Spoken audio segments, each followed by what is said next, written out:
derrière, qui attend sa leader, qui attend Pauline Ferrand-Prévot, mais qui n'est pas là. Ouais, on essaie de piéger Pauline Ferrand-Prévot parmi les favorites. Ah, elle était un petit peu moins bien après la côte de Chaux-Champagny. Est-ce qu'elle a un gros coup de moins bien, peut-être, Pauline Ferrand-Prévot? On ne la voit toujours pas. Elle est là dans le groupe derrière, mais elle n'était pas bien placée. C'est pour cette raison qu'elle a accéléré Demi Bolloré.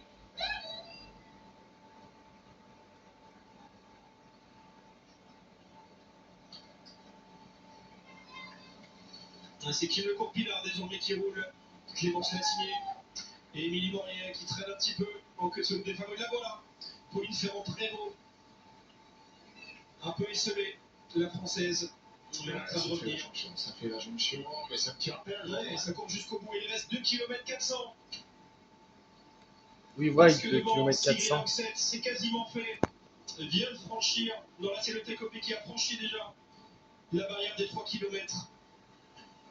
C'est fini pour le Tekopeki, qui va peut-être tout de même terminer deuxième de cette étape à Poligny.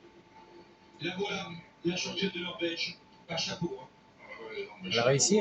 Parce que il fallait avoir du culot pour partir de 6 1 km 19. Il croit autant et surtout, il fallait avoir un sacré niveau pour tenir bon jusqu'au bout.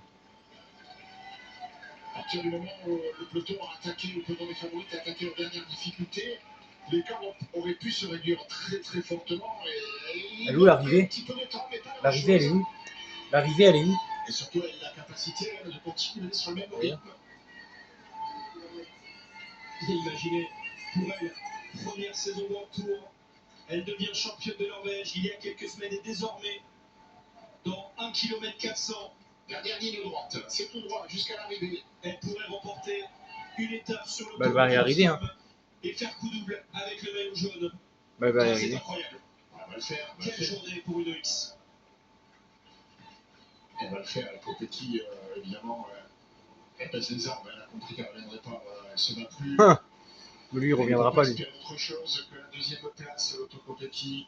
Là, c'est tout droit désormais. Lui, il est foutu. Arrivé à Poligny sur cette troisième étape du Tour de France Femmes. Et ça continue de rouler dans le groupe des favorites avec la légère défaillance de Pauline Ferrand-Prévot et d'Anna van der Breggen un petit peu en retrait sur cette fin d'étape qui ont galéré un petit peu. Le peloton qui s'active reprend quelques secondes, mais il y aura suffisamment d'avance sur la ligne. Là, je pense qu'elle le sait. Elle aura peut-être un peu moins de 2 minutes au classement général, mais elle va être largement en tête. Est-ce qu'elle va profiter en franchissant la ligne ou est-ce qu'elle va essayer de grappiller quelques secondes encore? Il faut en profiter pour une concurrente comme ça qui n'a pas l'habitude de remporter des courses à ce niveau-là. Il faut profiter du moment, c'est important ça.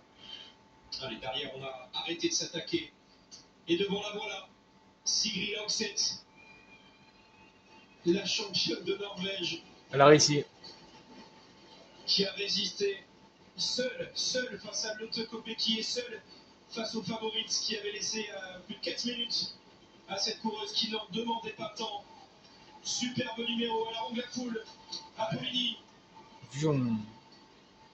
Elle a réussi. Elle peut profiter 400 mètres. Elle a profité là, elle l'a fait. Superbe succès pour l'équipe UnoX et pour elle. Sa première victoire. Elle l'a fait. Sur le Tour de France après avoir remporté le championnat de Norvège. C'est quoi cette bagnole?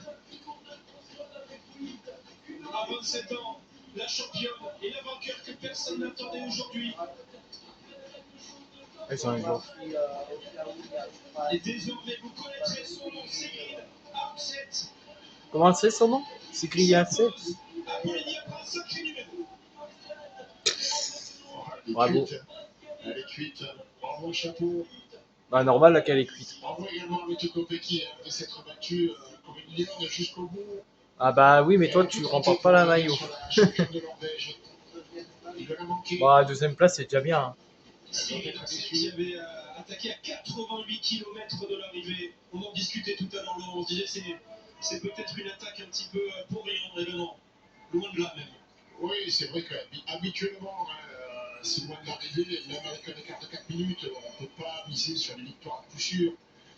On sait bien que les écarts se réduisent souvent très très vite.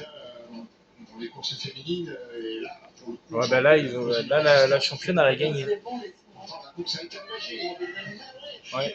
Et bah voilà, elle a gagné. Bientôt officiel.